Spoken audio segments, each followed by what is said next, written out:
श्री कृष्ण ने साफ कहा है कि सिर्फ कर्म ही तुम्हारा कल होगा। कर्म में अगर सच्चाई है तो कर्म कहाँ निष्फल होगा। हर एक संकट का हल होगा, आज नहीं तो कल होगा। लोहा जितना तपता है उतनी ही ताकत भरता है। लोहा जितना तपता है उतनी ही ताकत भरता है। सोने को जितना आग लगे वो उतना प्रखर निखरता है। हीरे पर जितनी धार लगे वो उतना खूब चमकता है। मिट्टी का बर्तन पकता है तब धुन पर खूब खनकता है। अरे सूरज जैसा बनना है तो सूरज जितना चलना होगा। सूरज जैसा बनना है तो सूरज जितना जलना होगा। नदियों का आदर पाना है तो पर्वत छोड़ निकलना होगा। और हम आदम के बेटे हैं, क्यों सोचे राह सरल होगा। हम आदम के बेटे हैं, क्यों सोचे राह सरल होगा। कुछ ज्यादा वक्त लगेगा पर संघर्ष जरूर सफल होगा। कुछ ज्यादा वक्त लगेगा पर संघर्ष जरूर सफल होगा। और श्री कृष्ण ने साफ कहा है कि हर संकट का हल होगा, आज नहीं तो कल होगा। नमस्कार मित्रों, मैं अजय शर्मा हिंदी अध्यापक आपके सामने मौजूद हूं पीएसआई की उसी श्रृंखला को लेकर के, जिस श्रृंखला में हम निरंतर रूप से आगे बढ़ते ही जा रहे थे कि मध्य में अचानक सीईटी की परीक्षा का आयोजन हुआ और सीईटी की परीक्षा के लिए हमने संभावित जटिल और क्लिष्ट प्रश्नों का समाकरण करके और मैंने आपको उनका सॉल्यूशन करवाया। और बड़ी खुशी की बात यह कि उसमें से करीबन 5 प्रश्न, देखिए हिंदी के 11 प्रश्न आते हैं, वैसे विधान तो 10 का ही था, लेकिन आज 11 प्रश्न आए। आज 4 तारीख की सीईटी की जो फर्स्ट शिफ्ट है उसमें 11 प्रश्न आए। 11 में से 5 प्रश्न वो थे जो मैंने आपको यहाँ संभावित प्रश्नों के आधार पर सॉल्व करवाए थे। जैसे अंतर्धान वगैरह, ये जो शब्द थे वो निश्चित रूप से वही आए। तो इसके लिए मैं आपको बड़ा सौभाग्यशाली समझता हूँ कि आप क्वालिटी एजुकेशन चैनल से जुड़े हुए हैं, और इसके लिए आपका एक बार फिर से धन्यवाद। अब देखो, समझने की बात क्या है। समझने की बात यह है कि जो प्रश्न आए आज उनका मैं सॉल्यूशन भी करवाने जा रहा हूं।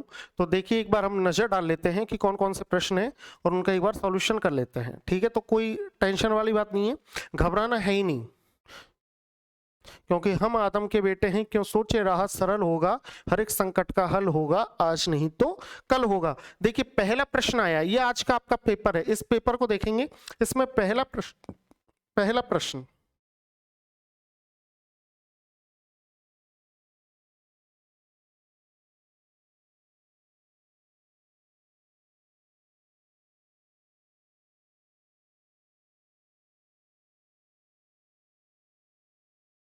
इसमें पहला प्रश्न देखो।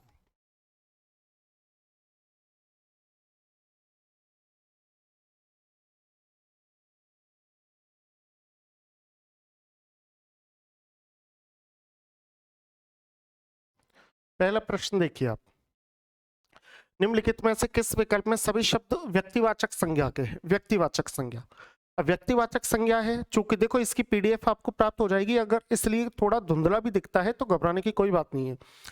व्यक्तिवाचक संज्ञा के बारे में बताया गया है। अब व्यक्तिवाचक संज्ञा के बारे में बताया गया है तो भाई समझना तो हमें पड़ेगा कि निम्नलिखित में से किस विकल्प में सभी शब्द व्यक्तिवाचक संज्ञा है। तो देखो, जनवरी ये व्यक्तिवाचक संज्ञा है, पृथ्वी व्यक्तिवाचक संज्ञा है, चांदनी चौक पृथ्वीवाचक संज्ञा है, और प्रदीप यहां पर व्यक्तिवाचक संज्ञा है। कैसे है, ध्यान से समझना। अगर यहां पर दे देता महा, अगर महा दे देता, जब तो वो जातिवाचक हो जाती, क्योंकि महा तो कितने हैं, लेकिन महा में से भी उसने पर्टिकुलर किसी एक महीने का नाम दे दिया और उस महीने का नाम था जनवरी। इस वजह से यहां पर इसमें क्या हो गई, व्यक्तिवाचक संज्ञा हो गई। व्यक्तिवाचक संज्ञा। पृथ्वी ग्रह नक्षत्रों में से, अगर वो कह देता ग्रह नक्षत्र जब तो कई है, पृथ्वी चंद्रमा सूर्य, लेकिन उसने ग्रह नक्षत्रों में से केवल एक का नाम दे दिया और वो नाम क्या है, वो है पृथ्वी, इसलिए यहां पर व्यक्तिवाचक संज्ञा हो गई। चांदनी चौक किसी स्थान विशेष का नाम हो गया। अभी वो कह देता कि स्थान तो कई है, लेकिन स्थान में भी उसने क्या कहा, चांदनी चौक, और चांदनी चौक कहा, इसका मतलब अब क्या हो गया कि व्यक्तिवाचक संज्ञा यहाँ पर हो गई, क्योंकि पर्टिकुलर किसी एक चीज के बारे में उसने बता दिया। आगे चलते हैं। प्रदीप, प्रदीप एक नाम है। प्रदीप एक नाम है और किसी व्यक्ति का नाम या व्यक्ति विशेष का नाम ये व्यक्तिवाचक संज्ञा में शामिल होगा। तो इस तरीके से पहले प्रश्न में सही विकल्प क्या है? सी। आगे चलते हैं।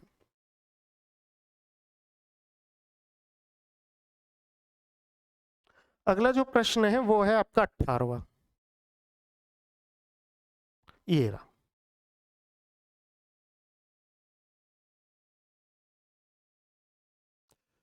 अपने सामर्थ्य के अनुसार व्यय करना। अपने सामर्थ्य के अनुसार क्या करना? व्यय करना। व्यय का मतलब होता है खर्च करना। अपने सामर्थ्य के अनुसार खर्च करना। जितनी आप में क्षमता है उस क्षमता के अनुसार खर्च करना। जितने आपके पास संसाधन है उन संसाधनों को मद्देनजर रखते हुए खर्च करना ही क्या कहलाएगा? कि अपने सामर्थ्य के अनुसार व्यय करना, खर्च करना। उसके लिए जो लोकोक्ति है, लोकोक्ति यहाँ पर, लोकोक्ति का मतलब क्या होता है? लोकोक्ति का मतलब होता है लोक में प्रचलित उक्ति। लेकिन लोक का मतलब होता है संसार। इस संसार में जो प्रचलित उक्ति है वो लोकोक्ति है। लेकिन समझने वाली बात यहाँ पर क्या है कि लोकोक्ति तो बात ठीक है, चलो ये तो ठीक है, लेकिन इस संसार में हमारे पूर्वजों ने अपने पूरे जीवन के अनुभव के आधार पर एक पंक्ति कही, एक वाक्यांश कहा, और वो वाक्यांश हमारे जीवन में बड़ा ही महत्वपूर्ण हो जाता है। उसको समझना, उसको धारण करना, उस राह पर चलना, इसलिए हमने उसको क्या कहा? लोकोक्ति। तो लोकोक्ति के बारे में सीधी सी बात अगर मैं कहूं तो मैं इतना सा कहूंगा कि लोक प्लस उक्ति अर्थात लोक में प्रचलित उक्ति। अब आगे चलते हैं। देखिए, तेते पांव पसारिए जेती लंबी सोर। जितनी लंबी आपके पास सौल है, जितनी लंबी आपके पास चादर है, उतने ही पांव आप पसारिए। अर्थात जितने आपके पास संसाधन हो उन संसाधनों को ध्यान में रखते हुए ही उनका प्रयोग कीजिए या खर्चा कीजिए। तो देखिए, यहां पर जो सही उत्तर होगा वो क्या होगा? ए। तो दाग लगाए लंगोटिया यार, इसका तो मतलब ये हो गया कि जो लंगोटिया यार है, जो आपकी हर छोटी छोटी चीजों को जानता है, वो ही दाग लगाता है। थोड़ी पूंजी धनी को खाए। अगर आपके पास कम धन है तो वो धनी, धनी अर्थात तो उसका जो मालिक है उसको खा जाती है, क्योंकि कम धन को लेकर के आप कुछ भी बड़ा नहीं कर सकते। ना तो आप गरीब ही हैं और ना ही आप पैसे वाले ही कहलाएंगे। तेल देखो, तेल की धार देखो, अर्थात परिस्थिति देखो, और परिस्थिति के साथ साथ लोगों का व्यवहार, लोगों का नजरिया आपके प्रति क्या है, उस चीज को देखो। तो यहाँ पर तेते पाप पसारिए जेती लंबी सौर, ये यहाँ पर बिल्कुल ठीक है। इसके बाद जो अगला प्रश्न उन्होंने दिया है वो दिया है 23वें नंबर पर। अब चलते हैं 23वें नंबर पर। देखिए, 23वें नंबर पर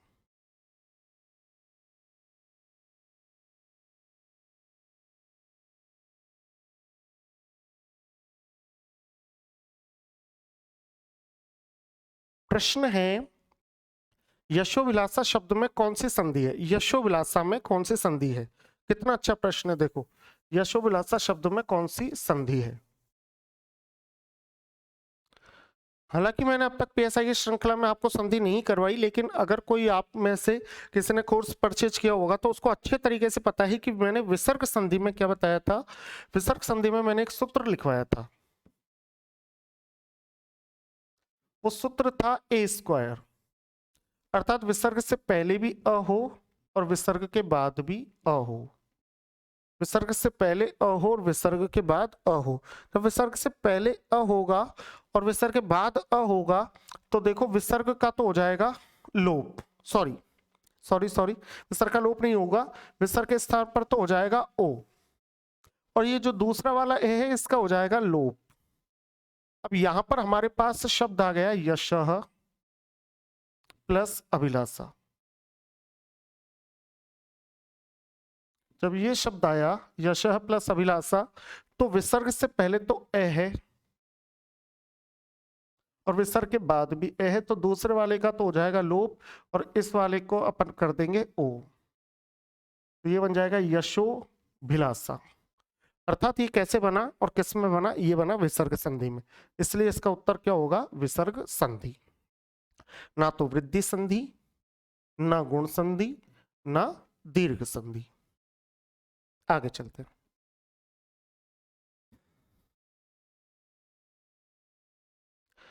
अब अगला प्रश्न है 30 नंबर पर। 30 30 तो ये रहा विसंगति। विसंगति के लिए देख लेते हैं। देखो विसंगति, विसंगति शब्द के लिए सही अंग्रेजी शब्द क्या होगा? आपको बहुत अच्छे से पता है कि मैंने आपको बार बार कहा था कि विसंगति शब्द इस बार आएगा। क्यों आएगा? क्योंकि विसंगति शब्द अभी ओबीसी के आरक्षण को लेकर के एक शब्द बार बार प्रचलन में आ रहा था, विसंगति विसंगति विसंगति। तो इस बार मैंने निश्चित रूप से आपसे कहा था कि विसंगति शब्द आपके आएगा, और देखो विसंगति शब्द आपके आ गया। इसको अंग्रेजी में क्या बोलते हैं? इसको अंग्रेजी में बोलते हैं डिस्क्रेपेंसी।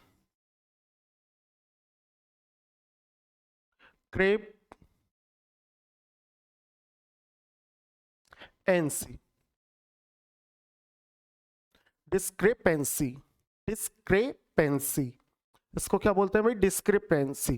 तो डिस्क्रिपेंसी विसंगति को कहा जाता है, डिस्क्रिपेंसी। और ये उत्तर कहां मिला? यहां पर। तो बी उत्तर बिल्कुल ठीक है, डिस्क्रिपेंसी, डिस्क्रिपेंसी। आगे चलते हैं। अगला जो प्रश्न है आपका वो 31वें नंबर पर है। अब 31वें नंबर पर जब आप पाओगे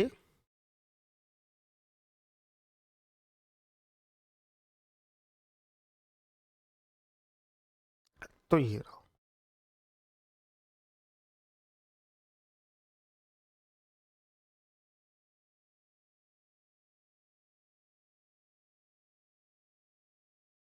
देखो डिस्क्रिपेंसी, मैं आप चला जाऊंगा। डिस्क्रिपेंसी का मतलब क्या होता है? मैं आप चला जाऊंगा। अब आप तो चला जाऊंगा, बिल्कुल चला जाऊंगा, इसमें क्या दिक्कत है? लेकिन इसमें दिक्कत क्या है? आप 3 स्थान पर काम में लिया जाता है। एक तो आपका प्रयोग कहां होता है? एक तो आपका प्रयोग होता है मध्यम पुरुष में, मध्यम पुरुष में, पुरुषवाचक सर्वनाम। एक आपका प्रयोग होता है निजवाचक सर्वनाम, स्वयं के लिए। और एक कहां होता है? एक होता है अन्य पुरुष में।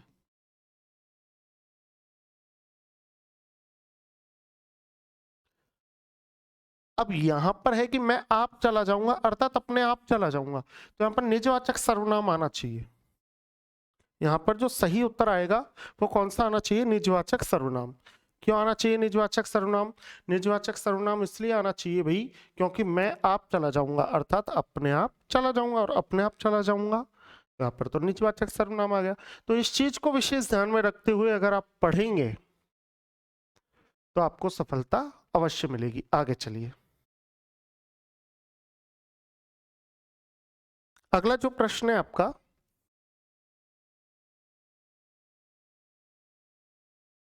वो आता है 48 नंबर पर। ये देखो ये आ गया।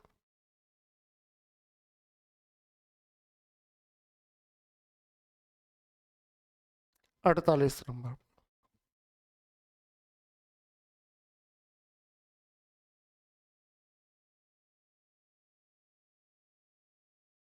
किस समूह में सही विलोम शब्द का प्रयोग हुआ है? किस समूह में सही विलोम शब्द का प्रयोग हुआ है? विलोम शब्द पूछा गया है। विलोम शब्द का मतलब क्या होता है? विलोम शब्द का मतलब होता है विपरीत अर्थक शब्द, अर्थात ऐसा शब्द जो विपरीत अर्थ दे, बिल्कुल उल्टा अर्थ दे। तो देखिए मैंने आपको कृतज्ञ और कृतज्ञ, ध्यान से समझना, पीएसआई की श्रृंखला में पढ़ाया है, संभावित प्रश्नों में पढ़ाया है, और बाकायदा मैंने आपको बताया है कि कृतज्ञ और कृतज्ञ जो शब्द है इनका अर्थ क्या है। कृतज्ञ का अर्थ तो होता है कृतधनज्ञ, ज्ञ का मतलब जानने वाला,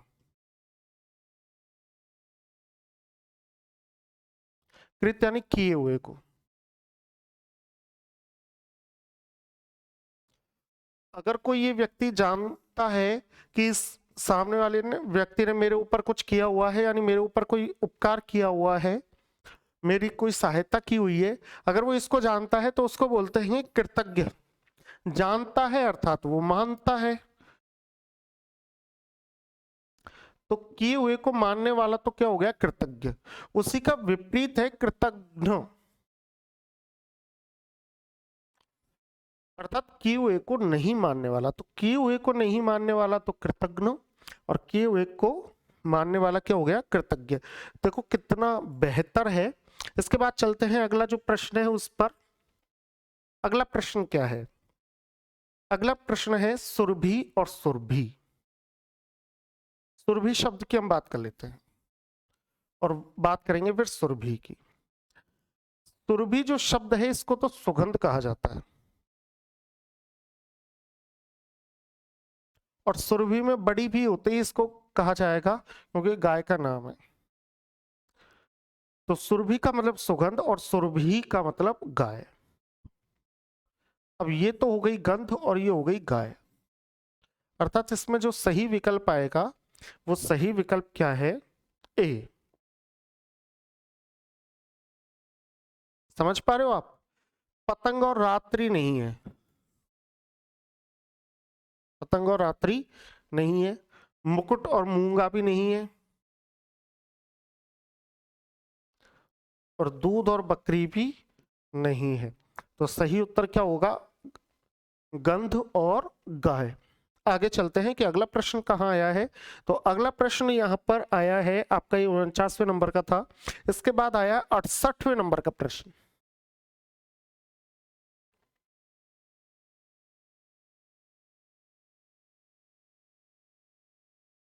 ये देखो, सबसे पहले प्रश्न तो मैं आपको समझा दूंगा, लेकिन मुझे एक बात बताओ, ये क्रिया है,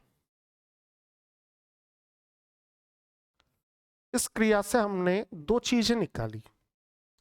एक तो हमने निकाला कर्ता और एक हमने निकाला कर्म। इस क्रिया से हमने कितनी चीजें निकाली, दो। एक तो कर्ता और दूसरा क्या निकाल दिया, कर्म। कर्ता जानने का तरीका क्या है, क्रिया को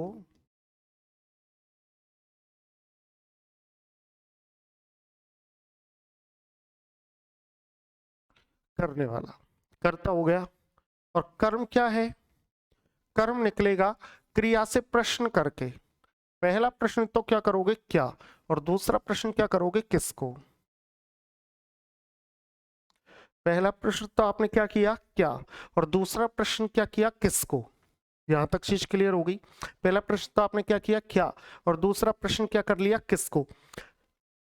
अगर क्या का उत्तर देने पर, क्रिया से क्या का प्रश्न करने पर कोई उत्तर आता है तो कर्म है, और क्रिया से किसको का प्रश्न करने पर कोई उत्तर आता है तो वो कर्म है, और क्रिया को करने वाला क्या हो गया, कर्ता।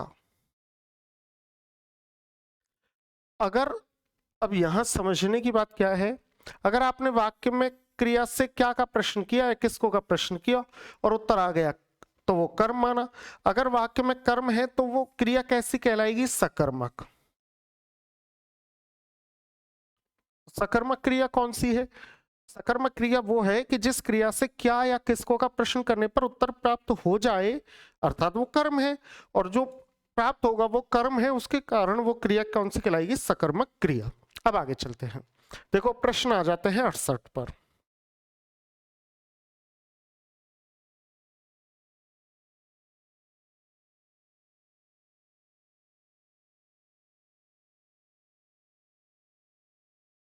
अड़सठवें नंबर का प्रश्न है।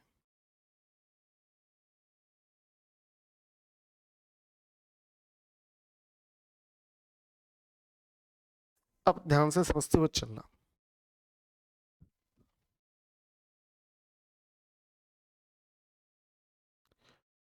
निम्नलिखित में से किस वाक्य में अकर्मक क्रिया है, अकर्मक क्रिया, अकर्मक क्रिया। मैंने किसके बारे में बात की, अकर्मक क्रिया की।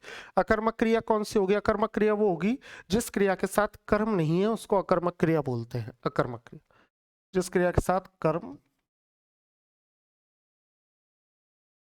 नहीं है, जिस क्रिया के साथ कर्म नहीं है उसको अकर्मक क्रिया बोलते हैं। कपिल आम खाता है, क्रिया क्या है, खाता है।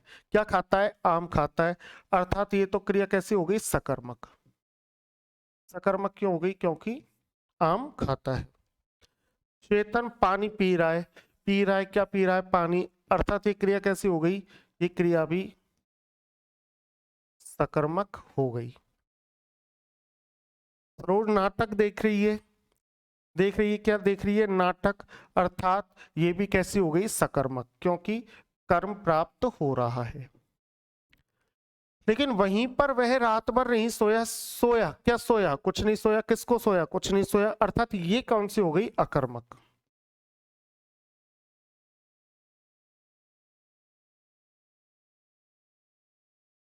ये कौन सी हो गई? अकर्मक। बस बात खत्म।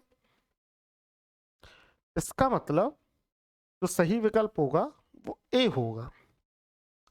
68 के बाद अब दो प्रश्न हमारे पास बच गए, एक तो 133वां और 146वां। देखो,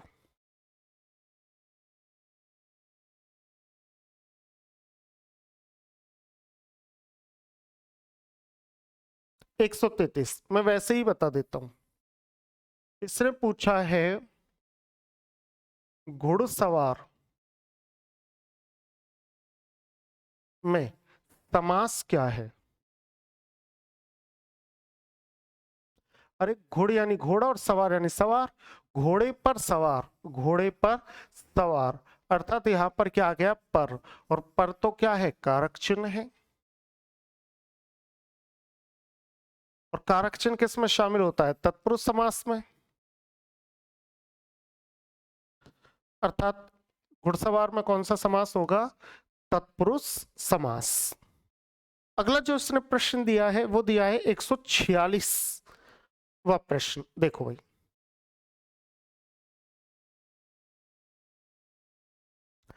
इसने पूछा है शुद्ध वर्तनी वाला शब्द बताइए। शुद्ध वर्तनी वाला शब्द बताइए। अब देखो यहां पर मैं वैसे ही बता देता हूं शुद्ध वर्तनी वाला। मैंने आपको पूर्व में भी बताया था, अभी जो हम संभावित प्रश्न लेकर के आए थे उसमें भी बताया था कि एक शब्द होता है अंतर्धान। शब्द क्या होता है? अंतर्धान। ये बनता है अंतः प्लस धान। संस्कृत का शब्द है। ध्यान का मतलब होता है ध्यान। हिंदी में जिसको आप ध्यान कहते हो वो संस्कृत के धान से बना है। अंतः यानी आंतरिक, और आंतरिक ध्यान ध्यान को मनोयोग कहा जाता है। अब अंतः प्लस ध्यान को मिलाएंगे तो ये जो विसर्ग है, ये विसर्ग इस ध के ऊपर चल जाएगा, क्या बन के? रेफ बन के। तो शब्द शुद्ध क्या हो जाएगा? अंतर्धान। तो अंतर्धान शुद्ध है। इसमें एक विकल्प है जिसमें अंतर्धान शामिल है और वो शुद्ध है। इस तरीके से मैंने आपको यहां पर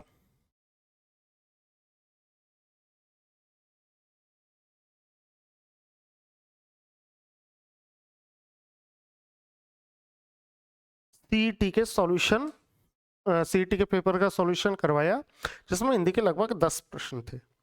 इन 10 प्रश्नों को मैं आपके सामने लेकर के आया, मैंने इनका सॉल्यूशन बताया, इनके पीछे तर्क दिए।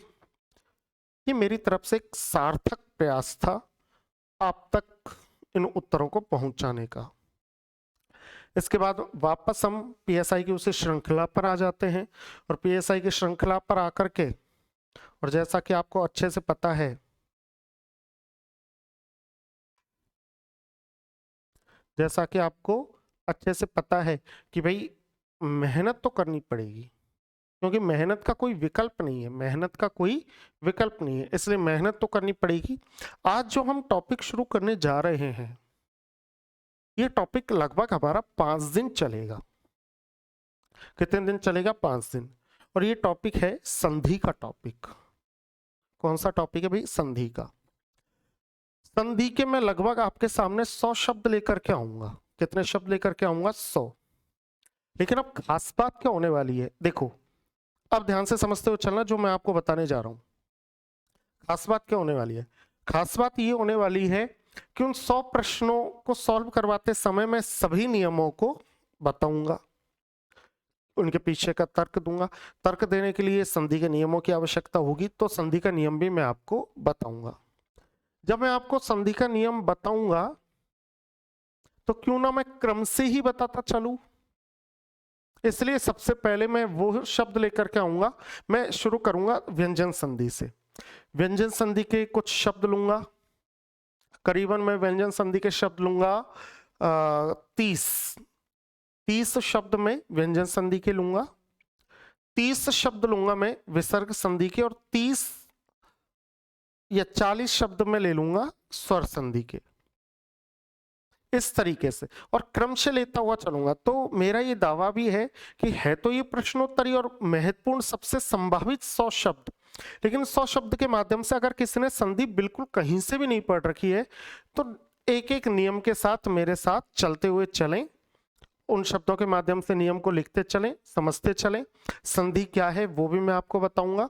सारी चीजें जब मैं आपको समझाऊंगा तो आपको वास्तव में लगेगा कि वाह, क्लास पढ़ करके आनंद आ गया। और शब्दों का जो स्तर रहेगा वो बड़ा हाई रहेगा, ऊंचा रहेगा, इस चीज का विशेष ध्यान रखना। तो चलते हैं।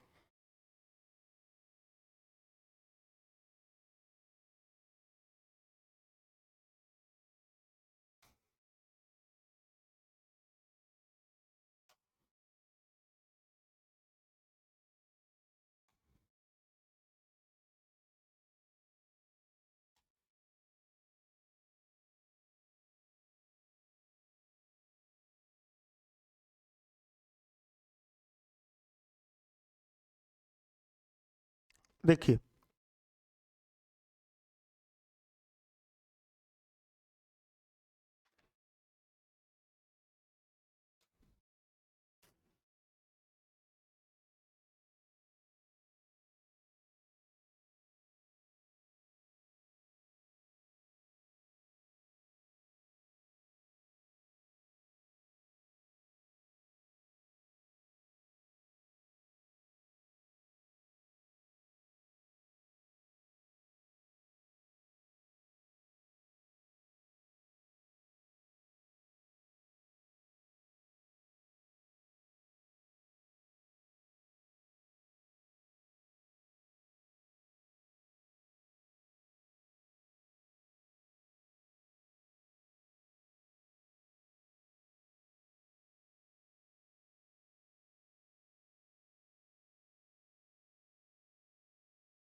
परीक्षोपयोगी,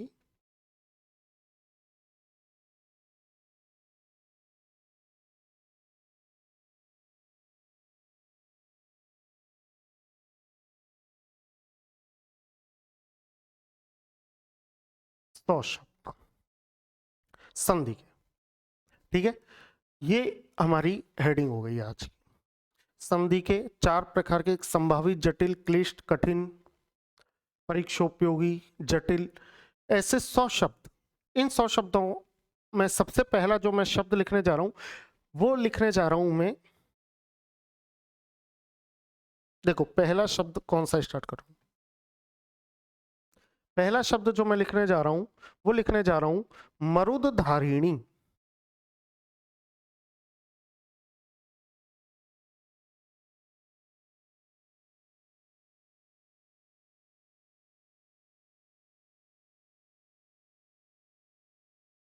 मरुदधारिणी, ये पहला शब्द है। ये कौन सा शब्द है? पहला, मरुदधारिणी। संधि चूंकि हमारा प्रकरण है, महत्वपूर्ण 100 शब्दों को लेकर के मैं आया हूं, तो अब यहां ध्यान से समझने वाली बात क्या है कि सबसे पहले मैं आपको छोटी सी चीज बता दूं कि संधि है क्या। संधि है क्या, देखो मैंने यहां पर कुछ नहीं लिखा,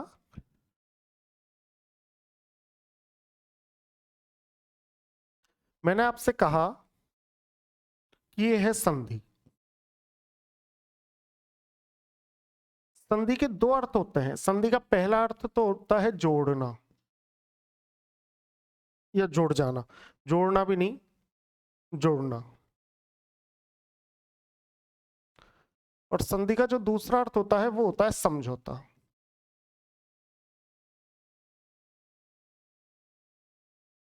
एक अर्थ तो होता है समझौता और दूसरा अर्थ क्या होता है जोड़ना। अब समझौता तो कहाँ होता था, समझौता तो होता था राजा महाराजाओं के मध्य में, राजाओं के मध्य में, कि भाई इसके साथ संधि हो गई और इसके साथ संधि हो गई, तो वहां तो समझौता चलता था। लेकिन जब मैं व्याकरण की बात करूं तो व्याकरण में तो समझौता चलेगा ही नहीं। ध्यान से समझते हो चलना, व्याकरण में तो समझौता चलेगा ही नहीं। तो व्याकरण में फिर इस संधि का अर्थ क्या निकलता है, जोड़ना। व्याकरण में क्या अर्थ निकलता है, जोड़ना। अब क्या क्या चीजें जुड़ सकती है, बहुत ध्यान से गंभीरता से समझते हुए चलना, क्योंकि मैं यहां पर एक एक शब्द उसी को उच्चारित करूंगा जो परीक्षा के लिए बहुत ज्यादा महत्वपूर्ण है।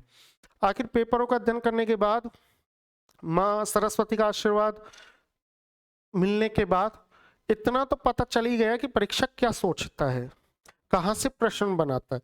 इसलिए बहुत सारी चीजों को मेरे साथ जोड़ करके देखते हुए चलना कि जोड़ना क्या क्या चीजें जुड़ सकती है। तो दो चीजें जुड़ सकती हैं, या तो आपस में वर्ण जुड़ सकते हैं या आपस में शब्द जोड़ सकते हैं।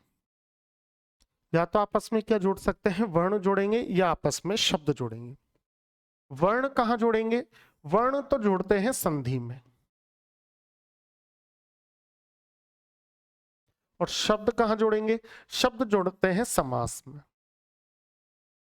अर्थात सबसे पहला प्रश्न क्या बनता है, सबसे पहला प्रश्न ये बनता है वर्णों का मेल संधि और शब्दों का मेल समास। वर्णों का मेल संधि, शब्दों का मेल समास। वर्णों का मेल संधि, शब्दों का मेल समास। वो कह सकता है कि ध्वनि स्तर की प्रक्रिया कौन सी है, तो ध्वनि स्तर की प्रक्रिया है संधि। ध्वनि स्तर की प्रक्रिया कौन सी है, संधि। और शब्द या पद स्तर की प्रक्रिया कौन सी है, पद स्तर की प्रक्रिया है, पद स्तर की प्रक्रिया है क्या है भाई, समास।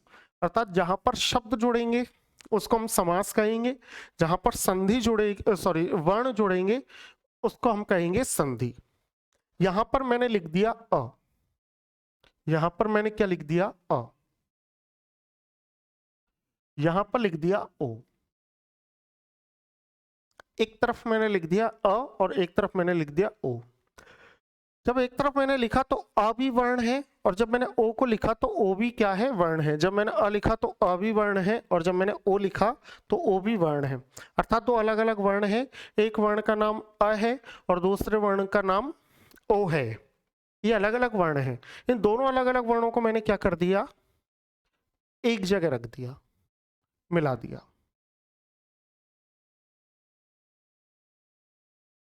अब इसकी ध्वनि थी अ, इसकी ध्वनि थी ओ।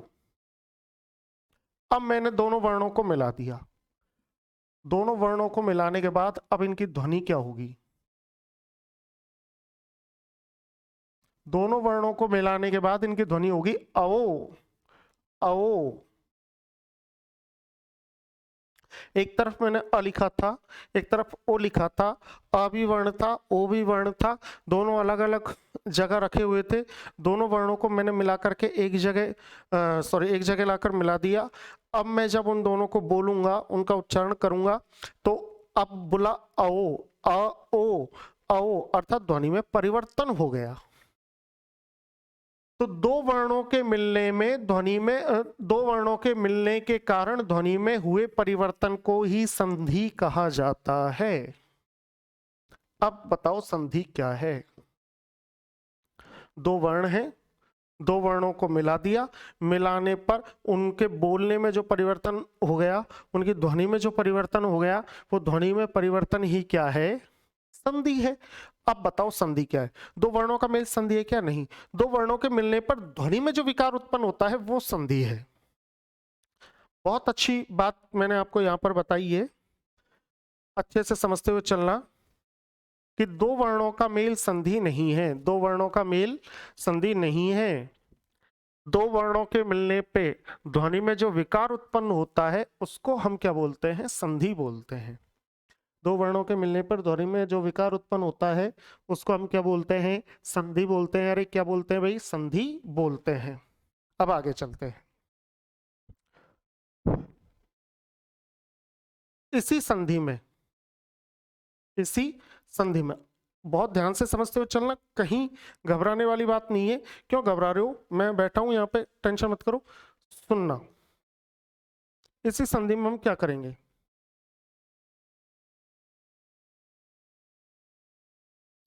अब मैंने कहने को तो कह दिया, मैंने कहने को तो कह दिया कि दो वर्णों के मिलने पर ध्वनि में जो परिवर्तन उत्पन्न होता है उसे संधि कहते हैं।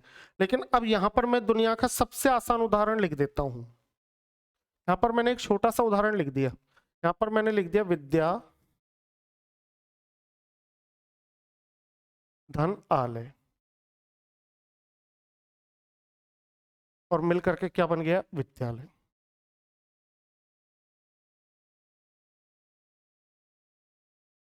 मैंने पहला शब्द क्या लिखा, विद्या, और दूसरा क्या लिखा, आलय, और मिलकर के क्या बना दिया, विद्यालय। अब आप मुझसे कहोगे कि हाँ बिल्कुल विद्यालय बन गया। विद्यालय कैसे बना, कि विद्यालय बना है विद्या और आलय से मिलकर, अर्थात ये पहला शब्द और दूसरा शब्द, ये बन गया तीसरा शब्द। तो दुनिया की नजरों में तो क्या हो गया कि दो शब्द मिलकर और तीसरे शब्द का निर्माण कर देते हैं। दो शब्द मिल गए, विद्या मिला और आलय मिला, और विद्यालय बना दिया। अभी अभी मैंने कहा था कि जो संधि है, संधि दो वर्णों का मेल है, लेकिन यहां पर आपने देखा कि यहां पर तो दो शब्द मिल गए। अब यहां ध्यान से समझने वाली बात क्या है कि दुनिया की नजरों में ये दो शब्द हैं, लेकिन आपकी नजरों में क्या क्या मिला है भाई, इस ये में से तो आ मिला है और इसका आ मिला है, और तब मिलकर के ये या हुआ। इसका मतलब यहां पर ये दो शब्द नहीं मिले, यहां पर मिले हैं ये दो वर्ण, ये दो अक्षर। और ये जो दो अक्षर हैं ये कहां कहां पाए जाते हैं, ये एक तो पाया जाता है पूर्व पद, इसको पूर्व पद बोला जाता है, ध्यान रखना, पूर्व पद। तो पूर्व पद का पहला वर्ण, संधि के लिए क्या क्या जुड़े हैं भाई, पूर्व पद का पहला वर्ण। और इधर क्या जुड़ गए, इधर जुड़े हैं, इधर भी क्या जुड़ गया, ये उत्तर पद है, उत्तर पद का सॉरी सॉरी सॉरी सॉरी, पूर्व पद का पहला वर्ण नहीं, पूर्व पद का तो अंतिम वर्ण, पूर्व पद का तो अंतिम वर्ण।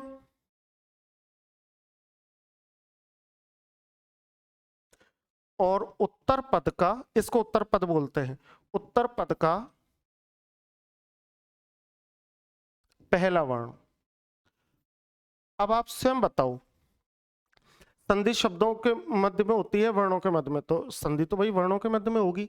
वो वर्ण कहाँ कहाँ मिलेंगे, वो पूर्व पद का अंतिम वर्ण होगा और उत्तर पद का प्रारंभिक वर्ण होगा। वो पूर्व पद का अंतिम वर्ण होगा, उत्तर पद का प्रारंभिक वर्ण होगा। जब पूर्व पद का अंतिम वर्ण और उत्तर पद का प्रारंभिक वर्ण मिल जाए तो मिलकर के जो संधि होती है वो संधि क्या होगी, कि ध्वनि में जो परिवर्तन होता है उसी को संधि बोला जाता है, तो वहां संधि होगी। अब यहां देखो, व्यंजन संधि की अगर मैं बात करूं, मैं सबसे पहले किसकी बात करूंगा, व्यंजन संधि की। मैंने एक शब्द लिख दिया व्यंजन।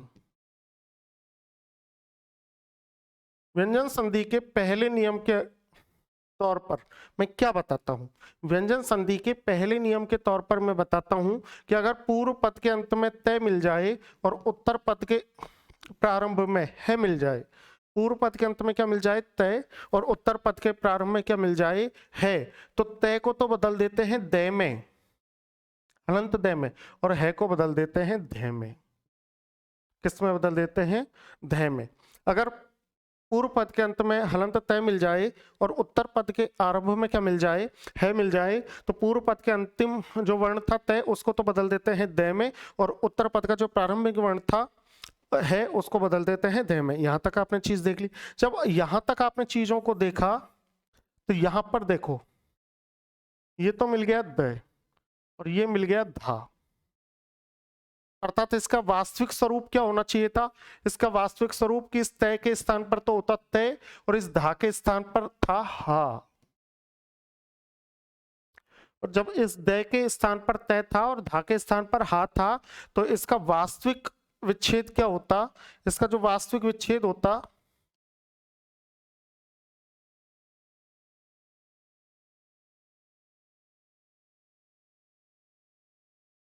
इसका जो वास्तविक विच्छेद होगा वो होगा मरुत प्लस हारिणी। मरुत धन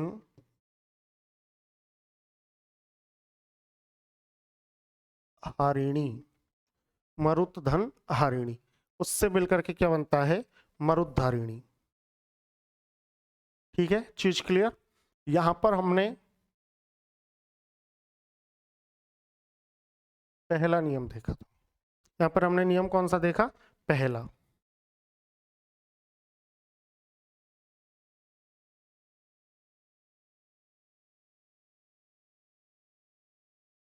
पहला नियम देखा, और उस पहले नियम से व्यंजन संधि का, व्यंजन संधि का मैंने यहां पर लिख दिया है भाई व्यंजन, व्यंजन संधि का पहला नियम, और व्यंजन संधि के पहले नियम से हमने एक पहला शब्द लिया और उस शब्द को समझा, और शब्द को समझ करके हमने उसका क्या कर दिया, विच्छेद कर दिया, संधि विच्छेद कर दिया। और इस तरीके से 100 शब्द जो कि सबसे महत्वपूर्ण थे उनमें से एक शब्द हम सॉल्व कर चुके। अब बढ़ते हैं हम अगले शब्द की तरफ, इसी से संबंधित, इसी नियम से संबंधित और महत्वपूर्ण शब्द देखिए।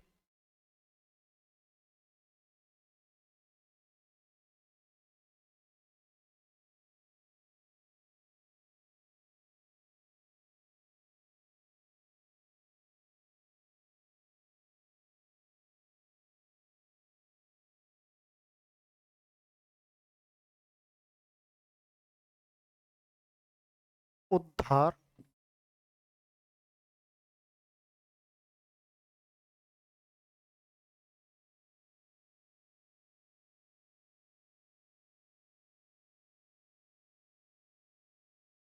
मरुद्धरी, उद्धार और मरुद्धरी। देखो दो शब्द हैं, पहला जो शब्द है वो है उद्धार, और दूसरा जो शब्द है वो क्या है, मरुद्धरी।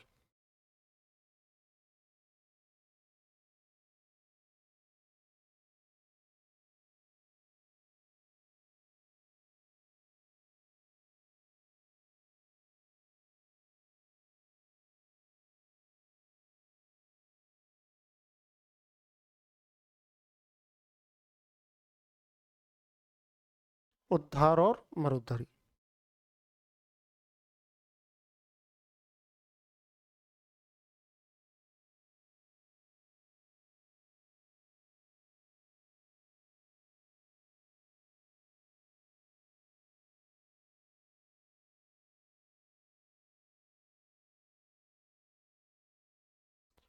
उद्धार और मरुद्धरी। अब देखिए ये दो शब्द हो गए, नियम अभी हमारा पिछला ही था, और नियम पिछला क्या था कि अगर पूर्व पद के अंत में तय हलंत मिले और उत्तर पद के प्रारंभ में अगर है मिले तो तय को तो बदल दो दय में और है को बदल दीजिए धय में। अब देखो आ जाओ,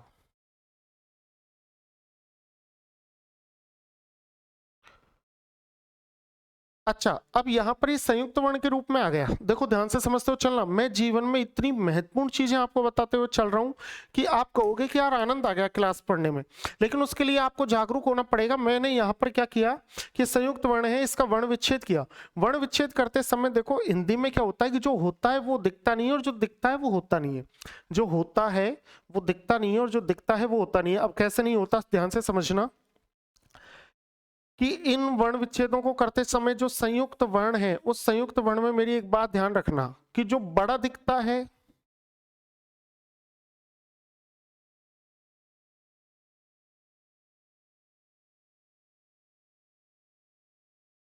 वो वास्तव में कैसा होता है, छोटा। जो बड़ा दिखता है वो वास्तव में कैसा होता है, छोटा। इस चीज का ध्यान रखना, जो बड़ा दिखता है वो वास्तव में कैसा होता है भाई, छोटा। Save save save save save this PC, इसको सेव कर लेते हैं क्योंकि लाइट हमारी इसी प्रकार का संकेत दे रही है। इसको डेस्कटॉप में सेव कर लेते हैं, डेस्कटॉप में इसको सेव कर लेते हैं किस नेम से, आज तारीख क्या है बेटा, आज तारीख है, आज की तारीख ही भूल गए निकम्मो, तुम्हारा होगा क्या, तारीख भूल गए। आज सीईटी का पेपर देकर आए और तारीख भूल गए, 4 तारीख है आज। 04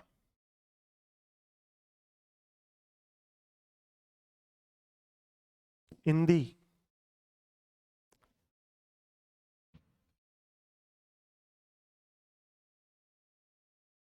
अब देखो, अब ध्यान से समझते हुए चलना। उद्धार, उद्धार शब्द को जब हमने देखा तो जो बड़ा है वो तो वास्तव में क्या होता है, छोटा। और जो छोटा दिख रहा है, जो छोटा दिखता है,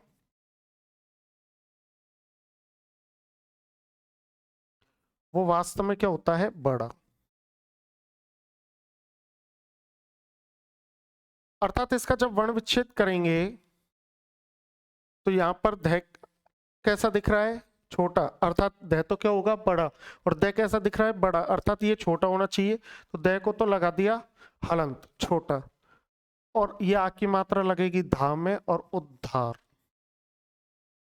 अब उद्धार शब्द है।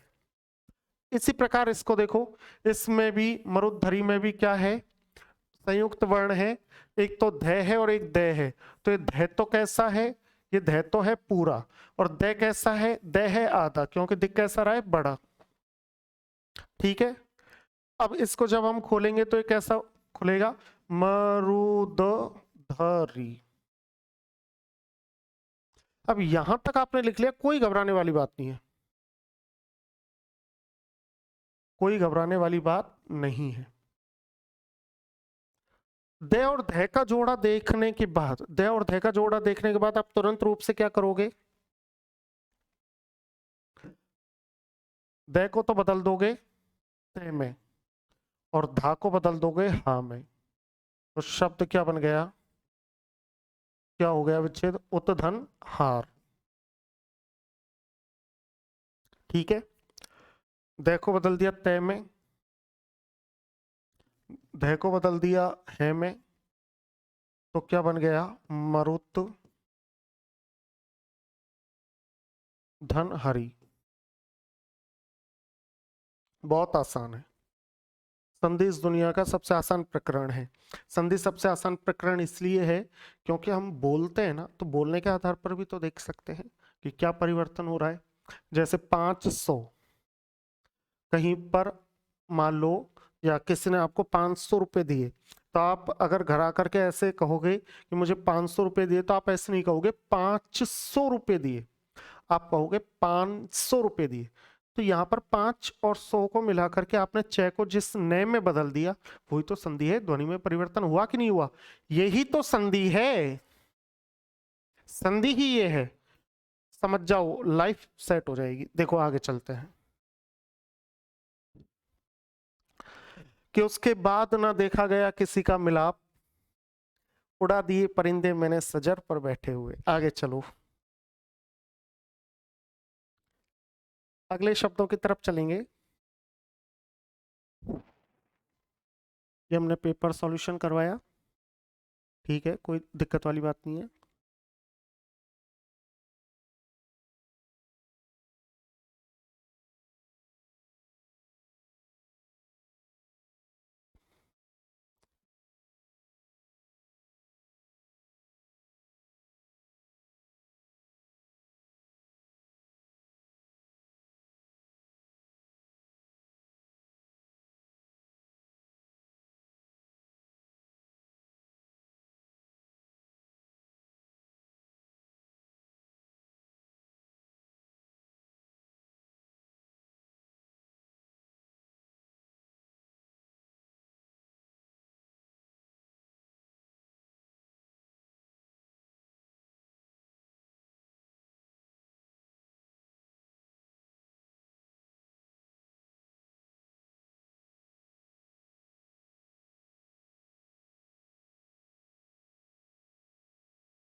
ठीक है,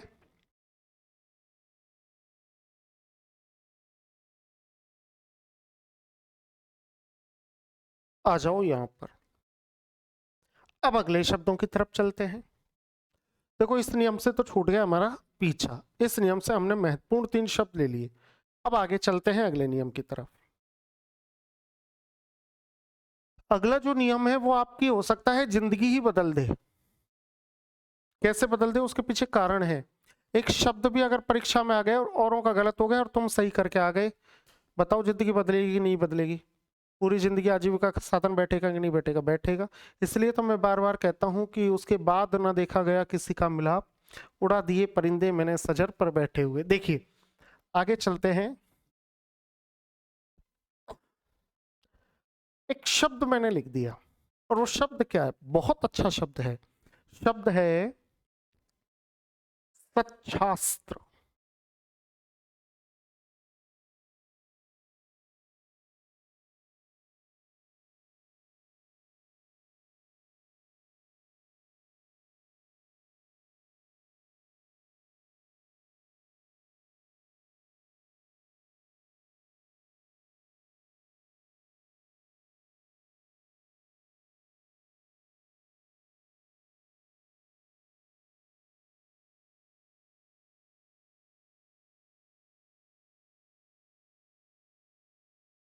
सच्छास्त्र शब्द तो बड़ा कीमती है, शब्द तो बड़ा कीमती है भाई।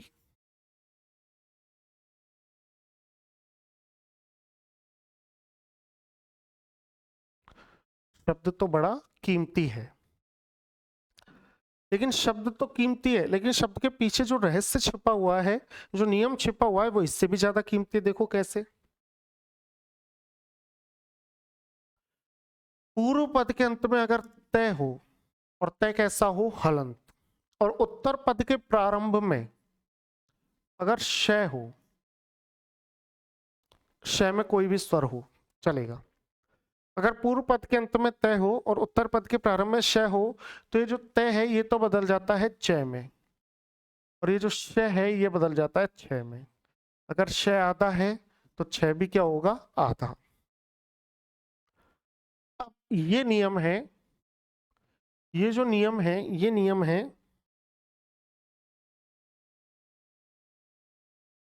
दूसरा, व्यंजन संधि का दूसरा नियम।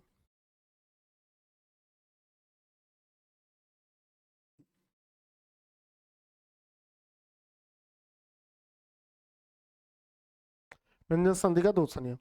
अब इस तरीके से, अब इस तरीके से हम देखेंगे सच्छास्त्र शब्द को। अगर हमें कहीं पर चय मिल गया और फिर क्या मिल गया? छय। और चय कैसा मिल गया?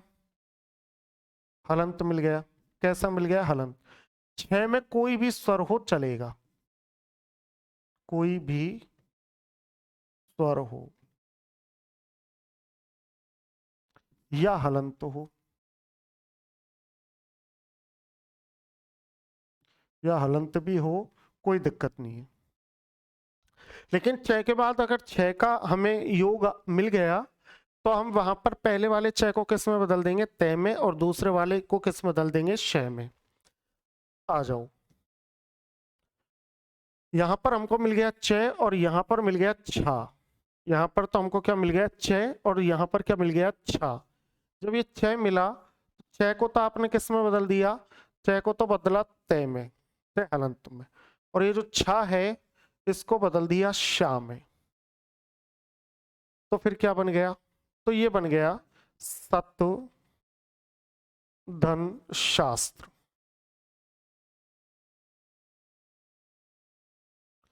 सतधन शास्त्र, ये तो हो गया सच्छास्त्र।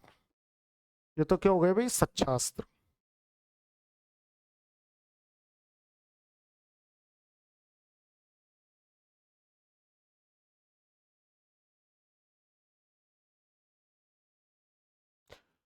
तो ये तो बन गया सतधन शास्त्र। अब इसी से संबंधित और शब्द ले लेते हैं। देखिए मैंने दूसरा शब्द ले लिया, दूसरा शब्द ले लिया। मैंने एक शब्द लिया और वो शब्द है कि उच्छ्वास।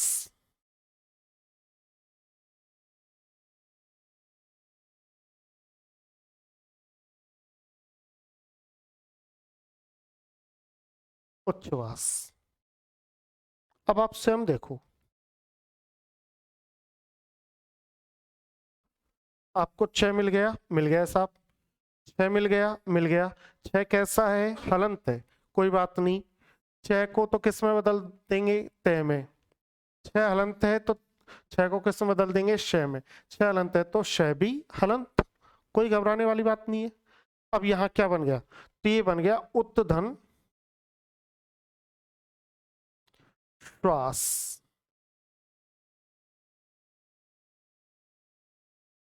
उत्तधन श्वास। अब बताओ कहाँ दिक्कत है? अरे कहीं दिक्कत नहीं है, यही तो है, ये जो पढ़ने की ट्रिक है ये आपकी जीवन बदल देगी। पहले हमने जो जोड़ा देखा था वो देखा था द का और ध का। आज हम जो जोड़ा देखने वाले हैं वो सॉरी, आज जो हम जोड़ा देख रहे हैं वो देख रहे हैं च का और छ का। अब इसी का एक और महत्वपूर्ण उदाहरण, इसी नियम का, उच्छृंखल।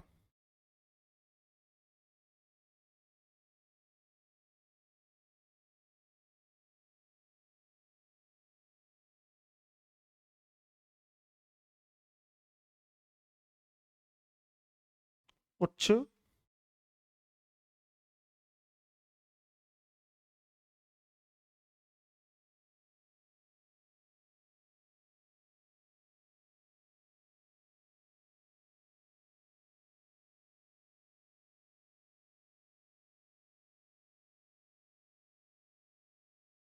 उच्च श्रृंखल, उच्च श्रृंखल।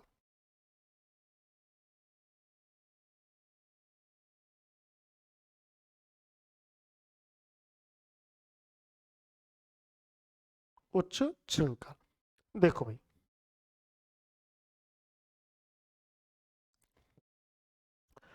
च मिल गया, छ मिल गया। छ को तो बदल दिया तय में, छ को बदल दिया श में। अरे नीचे तो री का स्वर है, री लगा दिया। अरे ऊपर अनुस्वार है, अनुस्वार लगा दिया। अब इसका क्या बन जाएगा? तो इसका बन जाएगा उत धन श्रृंखल। उत धन श्रृंखल, ये उच्छृंखल बन गया।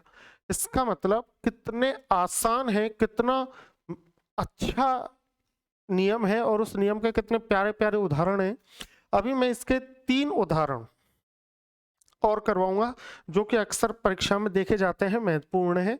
अगर आप इस कक्षा को पढ़ी रहे हो तो परीक्षा के लिए विशेष रूप से महत्वपूर्ण साबित हो ही जाएगी। तो अभी मैं इसके 3 शब्द और करवाऊंगा आपको। देखो 3 शब्द कौन कौन से हैं।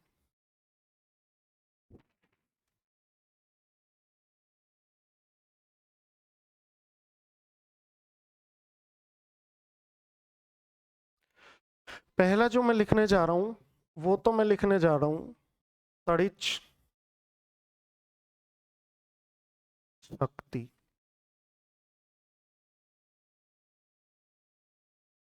पहला शब्द तो है ये। दूसरा जो शब्द है वो है श्री मच शंकरा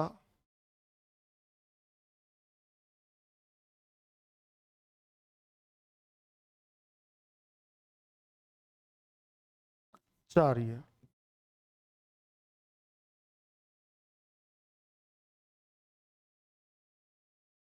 श्रीमच शंकराचार्य, ठीक है। इसमें और मैं शब्दों को जोड़ रहा हूं। अगर मैं अगले शब्द की बात करूं तो मैं इसमें जोड़ दूंगा, बहुत अच्छा शब्द है, उच्छिष्ट। उच्छिष्ट, उच्छिष्ट,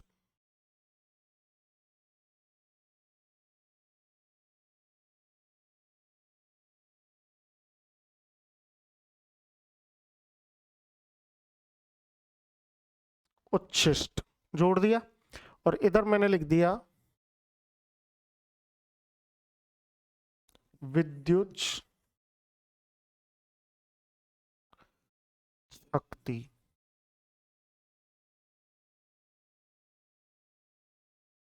विद्युत शक्ति, 4 शब्द मैंने इसके लिख दिए।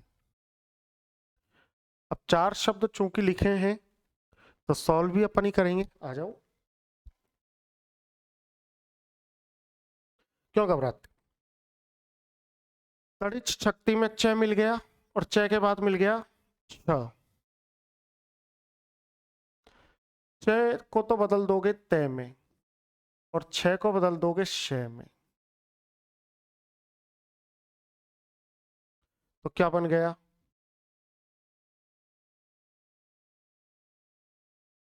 तड़ित धन शक्ति। तड़ित धन शक्ति। वहीं पर च मिल गया और छ मिल गया। च को तो बदल दोगे तय में, छ को बदल दोगे श में, ऊपर अनुस्वार मिल गया तो अनुस्वार लगा दिया। अब इसका क्या बन जाएगा? तो इसका बन जाएगा श्री मत शंकराचार्य।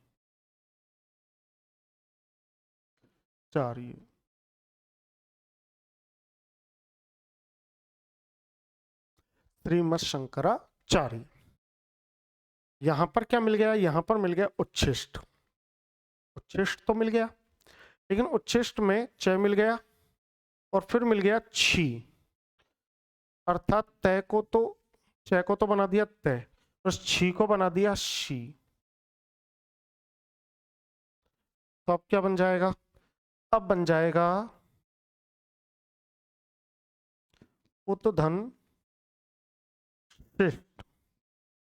उत्धन शिष्ट। और इधर मिल गया विद्युत शक्ति। इधर च मिल गया, इधर मिल गया छ। तय को तो च को तो बना दिया तय और छ को बना दिया श। तो शब्द क्या बन जाएगा? शब्द बन जाएगा विद्युत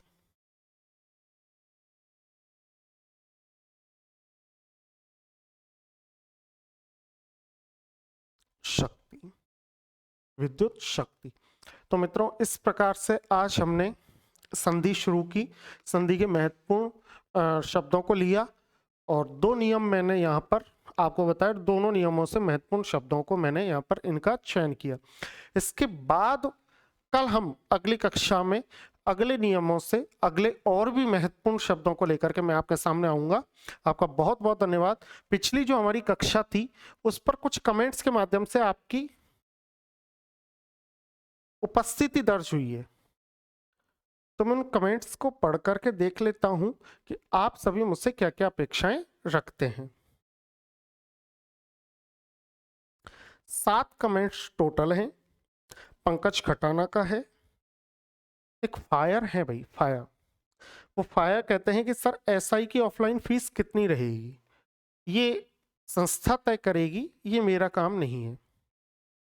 आपसे हिंदी पढ़नी है, बिल्कुल, इसके लिए बहुत बहुत स्वागत है। हिंदी पढ़ करके देखना, आनंद आ जाएगा। रुचिका शर्मा कहती हैं कि specially of Hindi Sanskrit class by Ajay sir, I never get bore. मैं कभी बोर नहीं होती। Thank you so much sir हमारे लिए इतनी मेहनत करने के लिए, and thank you sir for your visit. Ruchika, आपका बहुत बहुत धन्यवाद। इसी प्रकार से क्वालिटी एजुकेशन के चैनल पर बनी रहें और नियमित रूप से हिंदी का अध्ययन करें। सफलता एक दिन आपको अवश्य मिलेगी, सरकारी नौकरी के रूप में। खुशीराम भापड़िया कहते हैं कि सर मैं आपसे हिंदी पढ़ना चाहता हूँ। बिल्कुल पढ़िए, किसने मना किया? बिल्कुल पढ़िए, कोई घबराने वाली बात नहीं है। इसके बाद पीएसआई एस्पिरेंट कहते हैं कि सर आप बहुत अच्छी पढ़ाई करवाते हो, इसके लिए बहुत बहुत धन्यवाद। फिर वो फिर से एक कमेंट करते हैं कि टॉपिक वाइज नोट्स बनाने हैं, आपका कोर्स मैं कैसे प्राप्त करूं? मेरा कोर्स आप इस प्रकार से प्राप्त कर सकते हो। क्वालिटी एजुकेशन के चैनल पर चैनल पर नहीं, ऐप डाउनलोड कीजिए, उस पर हिंदी सर्च कीजिए। हिंदी सर्च जैसे करोगे तो उसमें मेरा नाम आएगा, वहां से आप परचेज कर लीजिए। फिर वो कहते हैं पीएसआई एस्पिरेंट जो हैं कि सर पुलिस उप निरीक्षक के लिए क्लास बंद हो गई क्या? नहीं हुई, वो तो बीच में सीईटी के लिए हम 2 दिन संभावित प्रश्नोत्तरी लेकर के आ गए थे। बाकी पीएसआई की क्लास आज से बिल्कुल निरंतर रूप से स्थायी रूप से चालू है। कोई घबराने वाली बात नहीं है, बिल्कुल कोई टेंशन वाली बात नहीं है कि श्री कृष्ण ने साफ कहा है कि सिर्फ कर्म ही तुम्हारा कल होगा। कर्म में अगर सच्चाई है तो कर्म कहाँ निष्फल होगा और हर एक संकट का हल होगा, वो आज नहीं तो कल होगा।